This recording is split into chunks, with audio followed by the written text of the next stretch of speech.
Luigi, já era o Aí presidente já era o Luigi. Luigi, já era a troca do Luigi, verdade. Verdade. Exatamente. Eu já convivi com outro grupo, né, à frente do Internacional. E o elo de Eu ligação, não tive a oportunidade de trabalhar com o Fernando. eu ia cruzar com esses dados. E o elo de ligação do vestiário com a gestão, quem era o teu capitão na época? Capitão era, às vezes, o Bolívar, às vezes o Índio, e depois eu fixei o D'Alessandro como capitão, que ele nunca havia sido capitão do Inter. Na verdade, é aí que eu estou querendo chegar. O Júnior, eu lembro do Júnior capitão, eu lembro lá atrás. O quanto a gente traz daquele momento, daquele período nosso como atleta, quanto que a gente traz, e vou me ater a essa parte de liderança, quanto que a gente consegue trazer de expectativa daquilo, da forma como a gente tinha de relacionamento com o dirigente, quanto que a gente traz de expectativa para um atleta ou alguém que possa ser esse elo sem quebrar o processo todo, Júnior? Assim, Piccolo, eu acho que antes existia uma hierarquia muito bem definida. Bem, Às vezes você tinha um ou dois elementos no vestiário que tinham uma aproximação com a diretoria do clube, mas não tinham interferência no dia a dia do clube, verdade, em momento nenhum. Verdade. De um tempo para cá, o jogador ele passou a ser ouvido em demasia até. O dirigente sempre tem 2, 3, 4, 5 amiguinhos que ele se aproxima, que ele quer saber o que está acontecendo, que ele quer saber detalhes, e o jogador nem sempre passa o que é a realidade, passa da maneira dele. E isso, para mim, eu acho que penaliza consideravelmente não só alguns atletas, como também o corpo técnico dos clubes e principalmente a figura do treinador. Porque eu acho que isso daí dá um respaldo muito grande ao atleta. E não pode ser assim. Eu acho que o diretor ele tem que estar totalmente na mesma linha de pensamentos do seu treinador. E nem sempre isso acontece. Infelizmente, nem sempre isso acontece. Nas vitórias, todos ganham. Na derrota, o treinador é o principal responsável, pode ter certeza disso. Então, hoje nós temos aí as equipes que são as equipes fixas de trabalhos, né? Toda equipe tem uma equipe técnica fixa, né? Todos ganham, mas o treinador perde. Ele perde sozinho.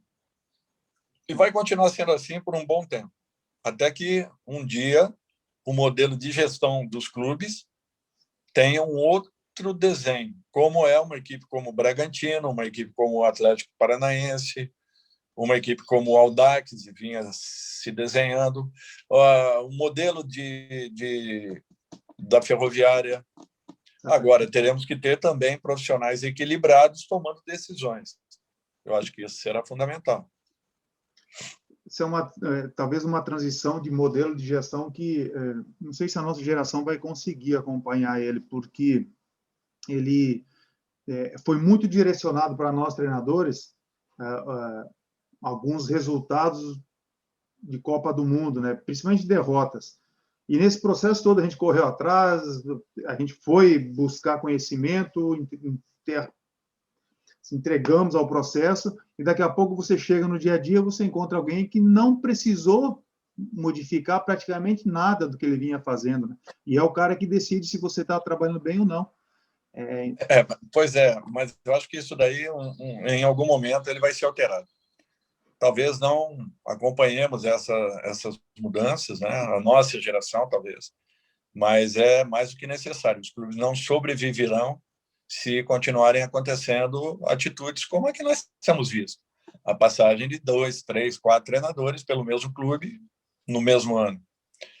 Eu acho que isso daí é uma irresponsabilidade muito grande. É que o dirigente ele nunca aponta para ele. A imprensa nunca aponta para ela. O próprio treinador nunca aponta para si só, né? Então, nós temos que ter essa consciência que as responsabilidades precisam ser divididas, assim como os atletas. Todos temos responsabilidades. E isso precisa ser divididas, porque é aquilo que eu falo, ganha-se todos. E nas derrotas? Por que um só tem que ter a responsabilidade do processo? E não é assim. Nós estamos sendo derrotados porque o processo não vem funcionando. E quem é o responsável pelo processo? É o treinador? Será? Você, que às vezes nós também não olhamos, né, para dentro da gente. Para nós, exatamente. Parece que a gente tem uma Eu acho que necessidade de apontar, né? Muita coisa está mudando, né, Piccoli? Eu acho que nós nunca fomos interessados, né, em evoluirmos, né? Também nunca nos foi cobrado. Se você fosse o presidente de um clube e o teu vizinho soubesse alguma coisinha, teoricamente, de futebol, ele poderia ser o seu treinador. Não tinha cobrança nenhuma. Eu vou botá-lo porque eu quero. Eu sou o presidente do clube, eu posso fazê-lo. Por si só, o treinador não tinha também necessidade de ter uma formação. Exato. Quando eu comecei na minha profissão, me diziam que se eu fosse formado em educação física, eu poderia ser treinador de futebol. Antes de jogar futebol, eu me formei em educação física, porque eu imaginava que lá na frente talvez eu pudesse ser um preparador físico. Eu gostaria de permanecer no futebol, não sabia se eu ia ser atleta de futebol, estava tentando ser um atleta e me formei. E aquilo era a principal exigência no nosso país, era você ter educação física, que na realidade te apresenta apenas 40 horas da cadeira futebol. São 40 horas de estudo ao longo de 3, 4 anos. Na minha época eram 3, agora são 4 anos. 40 horas de estudo, você não faz nada. Quem nos ensinou foi a vida. Quem formou os nossos profissionais, Parreira, Felipe, Luxemburgo, Nelsinho, Jair, e aí por diante, né, os grandes profissionais, foram a vida. A vida nos formou, a vida nos deu exemplos. E, de repente, em 2014, toda a culpa de tudo que estava acontecendo no futebol brasileiro era dos treinadores brasileiros. E os demais participantes dessa cadeia futebol? Estavam tão evoluídos assim, os gestores de clubes, né? Os assessores de imprensa, a imprensa de um modo geral, os atletas, eram só os treinadores que não vinham bem? Será? Então, assim, muitas coisas aconteceram no futebol nos últimos anos. Essa impaciência geral, ela era muito grande. Não se valorizava trabalho, se valorizava resultado. Como ainda se valoriza? Ainda, né? Ninguém queria saber o que você já tinha feito dentro do seu clube. Se você perdesse 2 jogos e empatasse mais 2, era o caos. Eu vejo alguns técnicos que levam algumas equipes a um patamar e não conseguem sustentá-lo, né? E as pessoas falam que caiu nas mãos desse treinador. Não caiu. Será que esse treinador não levou aonde talvez essa equipe não fosse estar? Não tivesse merecimentos para estar, e ele teve, né, pelo trabalho, pela dedicação, ele levou essas equipes, ou levaram essas equipes a um patamar maior. Quem vai se sustentar ali na frente? As que têm grandes jogadores. Continua sendo, você não faz Sempre foi.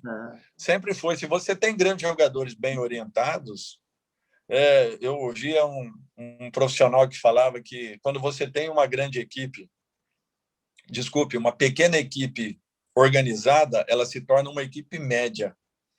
Quando você tem uma equipe média organizada, ela se torna uma equipe grande. E quando você tem uma equipe grande organizada, ela se torna uma equipe quase imbatível. E essa é a realidade. Hoje nós vemos aí uma pulverização em 3 ou 4 grandes equipes do futebol brasileiro, que podem investir um pouco mais, podem gastar um pouco mais, contratam grandes jogadores, brigam por grandes campeonatos. As demais brigam no campeonato. É um pouco diferente.